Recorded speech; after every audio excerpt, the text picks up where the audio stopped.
Hello, నేను miss రావు. Osama bin Laden తాను ఉగ్రవాదిని కాదు, సమాజమే తన్ను ఉగ్రవాదిగా తయారు చేసింది అని చెప్పి చెప్తూ ఉన్నారు. నమ్ముదామా? దావూద్ ఇబ్రహీం తాను అండర్ వరల్డ్ డాన్ని కాదు, కొంతమంది శ్రేయస్ కోసమే ఆ పని చేయాల్సి వస్తుందని చెప్పి అంటూ ఉన్నారు. దాన్ని విశ్వసిద్దామా? కిమ్ ఉత్తర కొరియా అధ్యక్షుడు దేశం కోసమే డిక్టేటర్గా వ్యవహరిస్తున్నానని చెప్పి చెప్తున్నారు. అది కరెక్టేనా?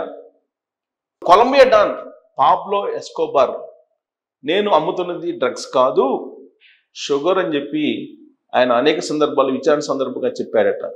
దాన్ని మనం విశ్వసిద్దామా? మాజీ మంత్రి రోజా నేను పరుష పదజాలాన్ని మాట్లాడను అని చెప్పి అంటే మీరు నమ్ముతారా? కొడాలి నాని నేను బూతులు మాట్లాడను, మీరు నమ్మండి అని అంటే మీరు వింటారా? అంబటి రాంబాబు నేను రసికుణ్ణి కాదు, నేను ఎవరిని లైంగికంగా వేధించలేదు అని అంటే మీరు అలాగే నమ్మేస్తారా? ఇక గోరంట్ల మాధవ్ మాజీ ఎంపీ తాను నగ్నంగా వీడియో కాల్ చూపించలేదు, అది ఫ్యాబ్రికేట్ చేశారు అని అంటే మీరు నమ్ముతారా? అవంతి శ్రీనివాస్ నేను గంట అరగంట అనలేదు, అవన్నీ ట్యాపింగ్ చేసినవి అని చెప్పి అంటే మీరు నమ్ముతారా? సో ఇలా చెప్పుకుంటూ పోతే అనేకమైనటువంటి అంశాలు ఉన్నాయి. ఇక జగన్మోహన్ రెడ్డి గారి విషయానికి వస్తే తాను మానవత్వం ఉన్నటువంటి మనిషిని, మానవత్వంతో కూడినటువంటి ఒక లీడర్ని మీరు నమ్మండి అంటూ ఉన్నారు. మరి మీరు నమ్ముతారా? తన డిక్లరేషన్ మానవత్వం రాసేసుకోండి మీరే అని అంటున్నారు. అంటే తాను మానవత్వమే తన డిక్లరేషన్ అని చెప్పి తాను కూడా రాయడట, మీరు రాసేసుకోండి అని చెప్పి చెప్తున్నారు. ఏ సందర్భంగా చెప్పారు అని అంటే తిరుమల తిరుపతి దేవస్థానానికి జగన్మోహన్ రెడ్డి గారు వెళ్ళాలి అనుకున్నారు. ఆ సందర్భంగా డిక్లరేషన్ అనేటువంటి అంశం తెర మీదకు వచ్చింది. హిందూ సాంప్రదాయం ప్రకారం ఎవరైనా సరే ఆగమ శాస్త్రం ప్రకారం అన్యమతస్తులు కనుక తిరుమలకు అడుగు పెడితే డిక్లరేషన్ ఇచ్చి దర్శనానికి వెళ్ళాలి అనేది ఉంది. కానీ తాను డిక్లరేషన్ ఇచ్చేది ఏంది? గతంలో నేను అనేక సార్లు తిరుమల దర్శనానికి వెళ్ళాను, ఇప్పుడు కొత్తగా డిక్లరేషన్ ఇవ్వమంటావు ఏంటి? అసలు లౌకిక రాజ్యంలో భారతదేశంలో అన్ని మతాలు ఒకటే, సర్వమత సమానత్వం అనేది ఉంది. ఇలాంటి దేశంలో మీరు నన్నే డిక్లరేషన్ అడుగుతారా? నా డిక్లరేషన్ మానవత్వం రాసుకోండి అని చెప్పి అంటున్నారు జగన్మోహన్ రెడ్డి గారు. సో ఆయన డిక్లరేషన్ ఇవ్వనని చెప్పి చెప్పేశారు. దాని అర్థం ఏంటి? డిక్లరేషన్ ఇస్తేనేమో ఉన్నటువంటి క్రిస్టియన్ ఓట్ బ్యాంకు పోతుంది అనేటువంటి భయం. ఒకవేళ ఇవ్వకపోతేనేమో తిరుమల వెంకటేశ్వర స్వామి మీద ఆయనకి నమ్మకం లేదు అనేటువంటి అభిప్రాయం కలుగుతుంది. జగన్మోహన్ రెడ్డి హిందూ సాంప్రదాయాన్ని పాటిస్తూ ఉన్నాను, 4 గోడల మధ్య బైబిల్ చదువుతున్నాను, అలాగే ముస్లింలకు సంబంధించినటువంటి సాంప్రదాయాల్ని నేను గౌరవిస్తాను అని చెప్పి చెప్తూ ఉన్నారు. భారతదేశం అనేది భిన్నత్వంలో ఏకత్వం. ప్రతి మతానికి సంబంధించినటువంటి వాళ్ళు వాళ్ళ మతాన్ని గౌరవించుకుంటూనే మిగిలినటువంటి మతాలను కూడా గౌరవిస్తూ ఉంటారు. చంద్రబాబు నాయుడు గారు ఒకవేళ క్రిస్టియన్ కానప్పటికీ కూడా ఆయన ప్రార్థనా మందిరాలకు వెళ్ళినప్పుడు లేదా చర్చిలకు వెళ్ళినప్పుడు అక్కడ సాంప్రదాయాల్ని పాటిస్తూ ఉంటారు. మసీదులకు వెళ్ళినప్పుడు అక్కడ ఉండేటువంటి సాంప్రదాయాన్ని పాటిస్తూ ఉంటారు. మరి జగన్మోహన్ రెడ్డి విషయానికి వచ్చేటప్పటికి జగన్మోహన్ రెడ్డి గారు ఎందుకు పాటించరు అనేది ఒక పెద్ద ప్రశ్న. జగన్మోహన్ రెడ్డి గారికి ఒక్కరికే మినహాయింపు ఉండాలా అనేటువంటి ఒక ప్రశ్న ఇప్పుడు చర్చనీయాంశంగా మారింది. ఏ లీడర్ అయినా సరే, ఈవెన్ సోనియా గాంధీ గారు కానీ లేదా అబ్దుల్ కలాం గారు కానీ తిరుమలలో దర్శనానికి వెళ్ళేటప్పుడు డిక్లరేషన్ ఇచ్చి వెళ్ళారు. జగన్మోహన్ రెడ్డి గారు అలాగే ఆయన తండ్రి రాజశేఖర రెడ్డి గారు ఇద్దరు డిక్లరేషన్ ఇవ్వకుండా తిరుమల దర్శనానికి వెళ్ళారు. ఎప్పుడు వెళ్ళారు అని అంటే అధికారం వాళ్ళ చేతుల్లో ఉంది కాబట్టి ఆ డిక్లరేషన్ అవసరం లేకుండా నేరుగా తిరుమల దర్శనానికి వెళ్ళారు. దాని ఫలితంగానే ఏం జరిగింది అనేది హిందూ సమాజం లేదా హిందువుల్లో ఉండేటువంటి మఠాధిపతులు, పీఠాధిపతులు లేదా ఇతర పార్టీలకు సంబంధించిన నాయకులు ఏం జరిగింది రాజశేఖర రెడ్డికి అనేది అనేక సందర్భాల్లో వాళ్ళు ప్రస్తావిస్తున్నారు, గుర్తు చేస్తున్నారు కూడా. సో జగన్మోహన్ రెడ్డి ఆ విషయాన్ని ఎరిగి ఆగమ శాస్త్రానికి అనుగుణంగా నడుచుకోవాలి అని చెప్పి చెప్తూ ఉన్నారు. తిరుమల కొండ మీదకి జగన్మోహన్ రెడ్డి రాకూడదు అని చెప్పేసి ఎక్కడా కూడా నిబంధనలు పెట్టలేదు, నిషేధాజ్ఞలను విధించలేదు. జగన్మోహన్ రెడ్డి గారు తిరుమలకు వస్తున్నాను దర్శనానికి అని చెప్పి ప్రకటించారు. అంతేకాదు రాష్ట్ర వ్యాప్తంగా శనివారం రోజు అన్ని దేవాలయాల్లో పూజలకు రెడీ కండి, పూజలు చేయండి అని చెప్పి ఆయన పిలుపునిచ్చారు. జగన్మోహన్ రెడ్డి గారు షెడ్యూల్ ప్రకారం అయితే శుక్రవారం సాయంత్రం తిరుపతి చేరుకొని తిరుమలకి కాలినడకన వెళ్ళాలి. ఆ సందర్భంగా అందరినీ అక్కడికి రావాలని చెప్పేసి పార్టీ వైపు నుంచి పిలుపునివ్వడం జరిగింది. అదే జరిగితే కనుక అక్కడ లాండ్ ఆర్డర్ సిచ్యువేషన్ ప్రాబ్లం వస్తుంది. ఒకవైపు హిందువులు మోహరించి ఉన్నారు, మఠాధిపతులు, పీఠాధిపతులు, హిందూ ధర్మాన్ని గౌరవించేటువంటి వాళ్ళు, హిందూ సమాజాన్ని అభిమానించేటువంటి వాళ్ళు చాలా మంది ఉన్నారు.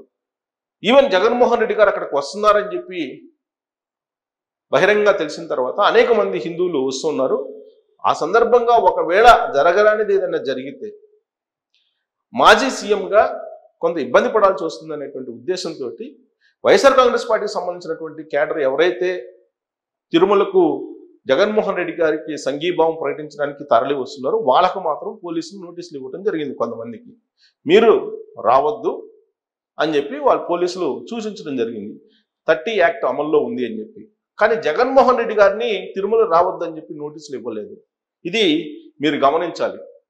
జగన్మోహన్ రెడ్డి గారికి ఆంధ్రప్రదేశ్ పోలీసులు మీరు తిరుమల రావద్దు అని చెప్పి ఎక్కడా కూడా మెన్షన్ చెయ్యలేదు, నోటీసు ఇవ్వలేదు. ఇది చాలా స్పష్టం. మరి ఇలాంటి పరిస్థితుల్లో జగన్మోహన్ రెడ్డి గారు ఎందుకు తిరుమల దర్శనాన్ని మానుకున్నారు అర్ధాంతరంగా అనే దాని మీద కనుక మనం విశ్లేషణ చేసుకుంటే ఇప్పుడు తాజాగా అందుతున్నటువంటి సమాచారం ఏంటంటే వాస్తవంగా ఆయన కోర్టుకి హాజరు కావాలి. శుక్రవారం రోజు కోర్టుకి హాజరు కావాలి ఆయన. దానికి సంబంధించినటువంటి లిస్టు కూడా అయ్యింది కోర్టులో. కోర్టుకి వ్యక్తిగతంగా హాజరు కావాలి జగన్మోహన్ రెడ్డి. దానికి సంబంధించిన లిస్టు కూడా అయ్యింది కోర్టులో, సిబిఐ కోర్టులో. దాని నుంచి తప్పించుకోవడానికి తనకి శుక్రవారం రోజు, శనివారం రోజు తిరుమలకు సంబంధించినటువంటి దర్శనం షెడ్యూల్ ఉంది అని చెప్పి కోర్టుకు తెలియజేశారు. దాంతో కోర్టు నుంచి ఆయన వ్యక్తిగత హాజరుకు మినహాయింపు పొందారు. ఆ మినహాయింపు పొందిన తర్వాత కోర్టు నుంచి అర్ధాంతరంగా తిరుమల దర్శనాన్ని ఆయన మానుకున్నారు. ఒక ఆప్షన్ అయిపోయింది ఆయనకి. ఇంకా రెండేంటంటే తిరుమల వెళ్తే ఖచ్చితంగా డిక్లరేషన్ ఇవ్వాలి. అది ఆగమ శాస్త్రం చెబుతుంది. అలాగే తిరుపతి దేవస్థానానికి సంబంధించినటువంటి అధికారులు కూడా చాలా క్లియర్గా తెలియజేశారు.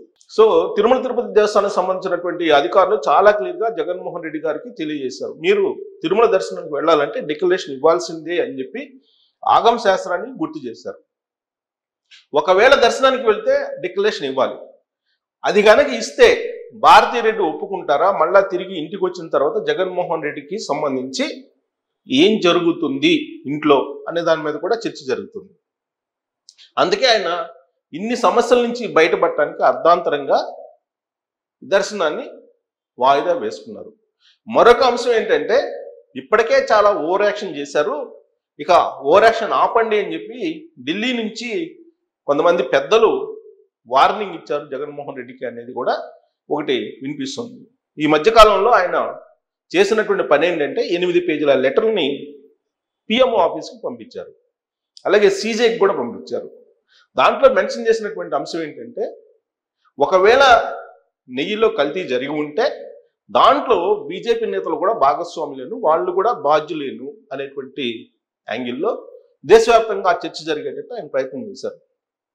ఆ లెటర్ని సీజేకి కూడా పంపించారు. సీజే షెడ్యూల్ ప్రకారం శుక్రవారం ఆయన వస్తున్నారు చంద్రచూడ్ గారు దర్శనానికి. శనివారం బ్రేక్ దర్శనం చేసుకున్నారు, ఆయన ప్రోటోకాల్ దర్శనం చేసుకున్నారు. సేమ్ షెడ్యూల్ జగన్మోహన్ రెడ్డి గారు కూడా తయారు చేసుకున్నారు. అంటే ముందుగానే అర్ధాంతరంగా తిరుమల దర్శనాన్ని వాయిదా వేసుకునేదానికి ప్లాన్ వేశారు. కేవలం కోర్టులో వ్యక్తిగతంగా హాజరు కావాలి కాబట్టి దాని నుంచి మినహాయింపు పొందడానికి మాత్రమే ఈ షెడ్యూల్ని అనౌన్స్ చేశారు జగన్మోహన్ రెడ్డి గారు అనేది ఆయన కేసుల గురించి బాగా తెలిసినటువంటి వాళ్ళు, అలాగే సిబిఐ కోర్టులో ఉండేటువంటి వాళ్ళు చెప్తున్నటువంటి మాట. హిందూ మతాన్ని రెచ్చగొట్టేటువంటి ప్రయత్నం చేస్తున్నారు అని చెప్పి బీజేపీ వాళ్ళ మీద, ఎన్డీఏ నేతల మీద జగన్మోహన్ రెడ్డి గారు చేస్తున్నటువంటి ప్రధానమైనటువంటి ఆరోపణ. ఇక ఆయన మానవత్వం అనే దాని గురించి మాట్లాడారు. మానవత్వంతో కూడినటువంటి రాజకీయాలు చేస్తానని చెప్పి జగన్మోహన్ రెడ్డి గారు 2019 నుంచి 2024 వరకు ఆయన పరిపాలన కనుక మనం ఒకసారి రివ్యూ చేసుకుంటే అమరావతికి సంబంధించినటువంటి రైతుల విషయంలో అక్కడ మహిళల్ని పెట్టినటువంటి హింస ఏ విధంగా ఉంది అనేది కనుక మీరు ఒకసారి గుర్తు చేసుకుంటే జగన్మోహన్ రెడ్డి గారి యొక్క మానవత్వం ఏంటో మనకు గుర్తొస్తుంది. అక్కడ ఉండేటువంటి మహిళల్ని బూటు కాళ్లతోటి తొక్కించారు.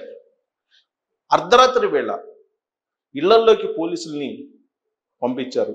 మహిళల మీద జుగుప్సాకరంగా వ్యవహరించాలా పోలీసులకు ఆదేశాలు జారీ చేశారు. అమరావతి ప్రాంత గ్రామాల్లో పికెటింగ్లు నిర్వహించి భయభ్రాంతులకు గురి చేశారు జగన్మోహన్ రెడ్డి. అమరావతి రైతులకు జరుగుతున్నటువంటి నష్టం గురించి ఎవరైనా సరే వాయిస్ వినిపిస్తే వాళ్ళ ఇళ్ల మీదకి పోలీసులను పంపించారు. సోషల్ మీడియాలో ప్రభుత్వం మీద చిన్న వ్యాఖ్య చేసినా కానీ పోలీసులు కేసులు పెట్టారు. 70 ఏళ్ల రంగనాయకమ్మ అనేటువంటి ఆవిడ ఒక రీపోస్ట్ చేసినందుకు, ఎవరో పోస్ట్ పెడితే దాన్ని రీపోస్ట్ చేసినందుకు ఆవిడని స్టేషన్కి పిలిచి కూర్చోబెట్టారు. డాక్టర్ సుధాకర్ని వెనక్కి చేతులు పెట్టి కట్టి వేసి నడి రోడ్లో ఏం చేశారు అనేది మనం చూసాం జగన్మోహన్ రెడ్డి గారి పరిపాలన సమయంలో. ఎందుకు ఆ విధంగా చేశారంటే కేవలం కరోనా సమయంలో మాస్క్ అడిగినందుకు, మాస్క్ లేవని చెప్పినందుకు డాక్టర్ సుధాకర్ని ఏ విధంగా ఆ రోజు ఉన్నటువంటి జగన్మోహన్ రెడ్డి గారి ప్రభుత్వంలోని పోలీసులు వ్యవహరించారనేది మనందరికీ కళ్ళకు కట్టినట్టు ఆ దృశ్యం కనిపిస్తూ ఉంటుంది. అంతేకాదు డోర్ డెలివరీ చేశారు డ్రైవర్ని చంపి జగన్మోహన్ రెడ్డి గారి ఎమ్మెల్సీ. ఆ ఎమ్మెల్సీని పక్కన కూర్చోబెట్టుకొని జగన్మోహన్ రెడ్డి గారు ప్రోత్సహిస్తూ వచ్చారు. అనేక మంది ఇళ్ల మీదకి పోలీసులు పంపించారు. లేడీస్ని ఇబ్బంది పెట్టారు. ఒంటరి మహిళలను టార్గెట్గా చేసుకున్నారు. పవన్ కళ్యాణ్ గారు చెప్పినట్టు 30,000 మంది మహిళలు కిడ్నాప్కు గురయ్యారని చెప్పి ఆయన చెప్పారు, అదృశ్యమయ్యారని చెప్పేసి. జగన్మోహన్ రెడ్డి గారు 2019లో ముఖ్యమంత్రి కాగానే ఆయన మానవత్వం ఏంటో తెలుసా? 9 కోట్లు పెట్టి ప్రజాధనంతో నిర్మించిన ప్రజావేదికను కూల్చివేశారు. ఆ తర్వాత చంద్రబాబు నాయుడు గారి ఇంటి మీదకి వెళ్ళారు. ఆ ఇంటి ముందున్నటువంటి రోడ్లను తవ్వేసేటువంటి ప్రయత్నం చేశారు. భయానక వాతావరణాన్ని సృష్టించారు. ఆ రోజు వచ్చినటువంటి వరదలు చంద్రబాబు నాయుడు గారిని ఇంటిని ముంచివేయాలని ప్రకాశం బ్యారేజ్ గేట్లను కూడా ఎత్తివేయించలేదు. ఒకవేళ ప్రకాశం బ్యారేజ్ గేట్లను ఎత్తితే నీళ్లు వెళ్ళిపోతాయి, అప్పుడు చంద్రబాబు నాయుడు ఇల్లు మునగదు అనేటువంటి ఉద్దేశంతో చంద్రబాబు నాయుడు ఇల్లు మునిగేంత వరకు కూడా ఆ గేట్లను ఎత్తొద్దు అని చెప్పేసి జగన్మోహన్ రెడ్డి గారు ఆ రోజు ఆదేశాలు జారీ చేసి ఆయన మనస్తత్వం ఏంటి అనేది నిరూపించుకున్నారు అనేది అప్పట్లోనే ఒక రాజకీయపరమైనటువంటి చర్చ కూడా జరిగింది. చివరికి ప్రకాశం బ్యారేజే కొట్టుకోబోద్దేమో అనేటువంటి పరిస్థితికి వచ్చేంత వరకు కూడా గేట్లు ఎత్తనీయకుండా చేశారు జగన్మోహన్ రెడ్డి గారు అనేది ఆయన గురించి చెప్పేటువంటి మాట. ఇదే కాదు, అనేక మంది మైనార్టీలకు సంబంధించిన భూములను లాక్కున్నారు. వీడియోలు కూడా పెట్టారు మైనార్టీలు. జగన్మోహన్ రెడ్డి గారి ప్రభుత్వ టైంలో ప్రైవేటు ఆస్తులు కూడా ఏ విధంగా లాక్కున్నారు అనేది ఇప్పుడు ప్రజాదర్బార్లో వస్తున్నటువంటి కంప్లైంట్స్ అన్నీ కూడా అవే. ఇక జగన్మోహన్ రెడ్డి గారి గురించి చెప్పాలని అంటే అసలు ఆయన బొమ్మ, ఆయన మాట లేకుండా ఉండేటువంటి వాళ్ళు ఉండకూడదు ఆంధ్రప్రదేశ్లో అనే విధంగా ఆయన చేశారు.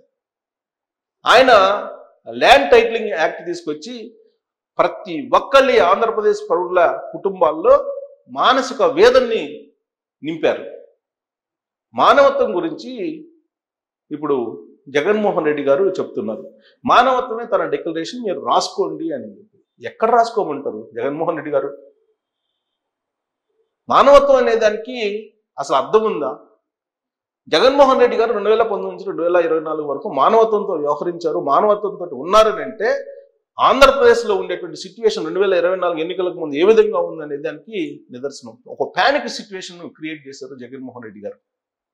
అభద్రతకు లోనయ్యేలా చేశారు జగన్మోహన్ రెడ్డి గారు. ఆయనే తన పోలీసుల ద్వారా డైరెక్ట్గా సాక్షాత్ అప్పట్లోనే సీఎంఓ ఆఫీస్ నుంచే అందరికీ నోటీసులు పంపించి ఇళ్ళకి పోలీసులను పంపించి మహిళలు పిల్లలు ఉన్నారని కూడా చూడకుండా భయభ్రాంతులకు గుర్తు చేసినటువంటి ముఖ్యమంత్రి ఎవరైనా ఉన్నారంటే జగన్మోహన్ రెడ్డి గారు.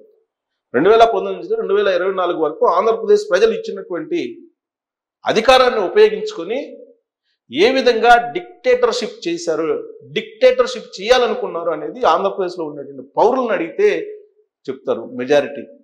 ఇప్పటికి కూడా మెజారిటీ అని నేను ఎందుకంటున్నానంటే జగన్మోహన్ రెడ్డి గారిని ఆదరించే వాళ్ళు, అభిమానించేటువంటి వాళ్ళు కొంతమంది ఉన్నారు. వాళ్ళ అభిమానాన్ని మనం తప్పుపట్టలేదు. కానీ మెజారిటీ అనేది ప్రజాస్వామ్యంలో ముఖ్యం.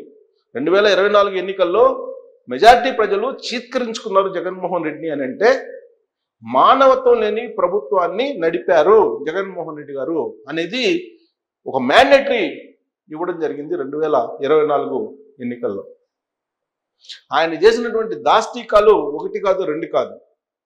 మానవత్వం గురించి జగన్మోహన్ రెడ్డి గారు మాట్లాడేటువంటి అర్హత ఉందా అని అంటే మెజారిటీ ప్రజలు ఆయనకి లేదు అని చెప్పి మ్యాండేటరీ 2024లో ఇవ్వడం జరిగింది.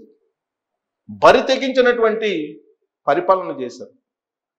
ఆంధ్రప్రదేశ్లో ఉండేటువంటి పోలీసుల్ని ఒక ప్రైవేటు సైన్యంలాగా పెట్టుకొని ఎంత భయానక వాతావరణాన్ని సృష్టించారో ఒక్కసారి రివ్యూ చేసుకుంటే జగన్మోహన్ రెడ్డి గారికి అర్థమవుతుంది.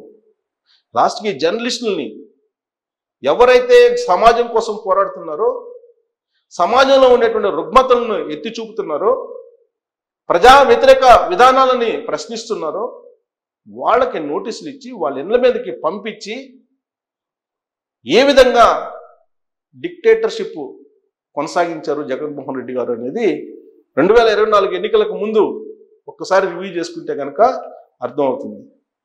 చంద్రబాబు నాయుడు గారిని నిరాధారమైనటువంటి ఆరోపణలతోటి జైలుకి పంపించినటువంటి ముఖ్యమంత్రి జగన్మోహన్ రెడ్డి అప్పట్లో. ఆయన అరెస్ట్ చేసిన తానే అని చెప్పి చెప్పుకోలేనటువంటి పరిస్థితుల్లో ఆయన ఉన్నారు. తాను లండన్లో ఉన్నారు, తాను తెలియకుండా పోలీసులు ఎత్తుకొచ్చారు చంద్రబాబు నాయుడు అని చెప్పి చెప్పినటువంటి జగన్మోహన్ రెడ్డి మానవత్వం గురించి మాట్లాడుతూ ఉన్నారు. అసలు మానవత్వం అనేటువంటి పదాన్ని ఉపయోగించేటువంటి అర్హత జగన్మోహన్ రెడ్డి గారికి ఉందా అని అంటే 2019 నుంచి 2024 వరకు ఆయన పరిపాలన కనుక తీసుకుంటే ఆయన చేసినటువంటి దాష్టీకాలు ఏవైతే ఉన్నాయో అవి కళ్ళెదురు కనిపిస్తూ ఉంటాయి. అందుకే జగన్మోహన్ రెడ్డి గారు ఎప్పుడు మానవత్వం అనే దాని గురించి మాట్లాడితే అబాస్పాలు కావడం ఖాయం అని చెప్పి చాలా మంది భావిస్తున్నటువంటి సమయం ఇది.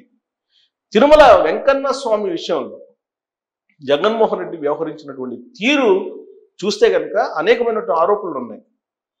కల్తీ నెయ్యే కాదు, కల్తీ నెయ్యితో పాటు ఆయన సతీ సమేతంగా వెళ్లాల్సినటువంటి బ్రహ్మోత్సవాలకి ఆయన ఒక్కడే వెళ్ళారు.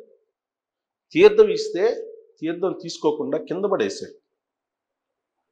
తలంబ్రాలు వేస్తే ఆ తలంబ్రాలని ఆ అక్షంతల్ని అక్కడే దులుపుకొని ఆగమ శాసనానికి విరుద్ధంగా వ్యవహరించారనేది పండితులు చెప్తూ ఉంటారు. అసలు తిరుమల తిరుపతి దేవస్థానంలో జరిగినటువంటి అపచారాలు, అపవిత్రమైనటువంటి కార్యక్రమాలు అనేకం ఉన్నాయి. ఆ లడ్డు కల్తీలో ఏం జరిగింది అనేది పక్కన పెడితే అసలు లడ్డు యొక్క టేస్ట్ మారిందా లేదా అనేది తిరుమల వెళ్ళినటువంటి ప్రతి భక్తుడు చెప్తారు. వెంగమాంబ హాల్లో భోంచేసేటువంటి ప్రతి వాళ్ళు చెప్తారు ఆ భోజనాన్ని కూడా సరిగ్గా లేకుండా చేశారు జగన్మోహన్ రెడ్డి గారి పరిపాలనని. లాస్ట్కి గోవిందనామాలు కూడా వినపడకుండా చేసినటువంటి జగన్మోహన్ రెడ్డి గారు మత సామరస్యం గురించి మాట్లాడుతూ ఉన్నారు. అలాగే ఆయన మానవత్వం గురించి మాట్లాడుతున్నారు. ఆయన పరిపాలన మొత్తం డిక్టేటర్షిప్ అనేది రఘురామకృష్ణరాజు గారు లాంటి వాళ్ళు చెప్తారు. రఘురామకృష్ణరాజు గారు ఎంపీగా ఉన్నారు, పైగా వాళ్ళ పార్టీకి సంబంధించిన ఎంపీ అప్పట్లో. ఆయన మీద అత్యాచారం చేసింది ఆధారాలతో సహా ఉంది. అలాంటి దాష్టీకాలు చేసి మానవత్వం గురించి జగన్మోహన్ రెడ్డి గారు మాట్లాడుతూ ఉన్నారని అంటే మీరేమనుకుంటున్నారు అనేది మీ అభిప్రాయాన్ని తెలియజేయచ్చు ట్రోల్స్ రూపంలో.